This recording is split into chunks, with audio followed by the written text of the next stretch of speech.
आज हम एक ऐसी हदीस के बारे में बात करने वाले हैं जो इस्लामिक हिस्ट्री की सबसे मिस्टीरियस रिवायत में से एक है।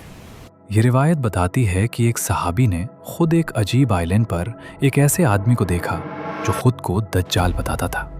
ये नरेशन आती है सही मुस्लिम में, किताब अल फितन। इस हदीस की नरेटर हैं फातिमा बिन्त कैस रदी अल्लाह अन्हा।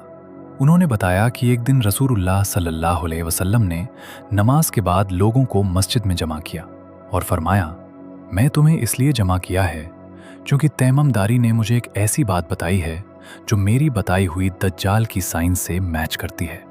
तमीमदारी ओरिजिनली एक क्रिश्चियन मॉन्क थे। बाद में उन्होंने इस्लाम एक्सेप्ट किया। उन्होंने अपना एक एक्सपीरियंस शेयर किया। उन्होंने बताया, मैं एक शिप पर था और मेरे साथ बनु लखम और बनु जुधम के लगभग 30 लोग थे। हम समुंदर में सफ़र कर रहे थे जब एक ज़बरदस्त स्टॉर्म आ गया। हम पूरे 1 महीने तक समंदर में भटकते रहे। फिर हमारी शिप एक अननोन आइलैंड के पास जाकर रुक गई। जब वो लोग आइलैंड पर उतरे तो उन्हें एक अजीब क्रीचर मिला। वो क्रीचर इतना ज़्यादा बालों से भरा हुआ था कि उसका फ्रंट और बैक पहचानना मुश्किल था। उन्होंने पूछा, तुम कौन हो? उस क्रीचर ने जवाब दिया, मैं जसासा हूँ। जसासा का मतलब होता है स्पाई या इंफॉर्मेशन गैदर करने वाला। जसासा ने उन्हें एक पुरानी बिल्डिंग या मोनेस्ट्री की तरफ भेजा और कहा, वहाँ एक आदमी है जो तुम्हारी खबर का इंतजार कर रहा है। तमीम और उनके साथी उस बिल्डिंग के अंदर गए। वहाँ उन्होंने एक बहुत बड़ा और स्ट्रांग आदमी देखा। वो आदमी आयरन चेन्स में बना हुआ था। उसके हाथ उसकी गर्दन से बंधे हुए थे और उसकी टांगें घुटनों से लेकर एंकल्स तक जंजीरों में जकड़ी हुई थीं। उस आदमी ने उनसे पूछा, पहले तुम मुझे अपनी खबर बताओ। फिर उसने कुछ अजीब और स्पेसिफिक सवाल पूछे। सबसे पहले उसने पूछा, क्या बेसन के डेट ट्रीज फ्रूट प्रोड्यूस करते हैं? तमीम ने जवाब दिया, हाँ। उस आदमी ने कहा, जल्द ही वो फ्रूट देना बंद कर देंगे। फिर उसने पूछा, क्या लेक टाइबेरियस में पानी है? तमीम ने कहा, हाँ, बहुत पानी है। उस आदमी ने जवाब दिया, जल्द ही इसका पानी खत्म हो जाएगा। फिर उसने पूछा, क्या जुहर का स्प्रिंग लोग इरिगेशन के लिए यूज करते हैं?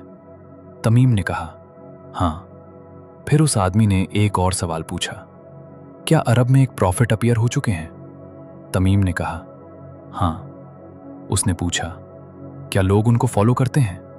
तमीम ने जवाब दिया, हाँ। उस आदमी ने कहा, उनका फॉलो करना उनके लिए बेहतर है। फिर उस आदमी ने अपनी आइडेंटिटी बताई। उसने कहा, मैं अल-मसीह अद-दज्जाल हूँ। उसने कहा, जल्द ही मुझे रिलीज होने की परमिशन मिल जाएगी।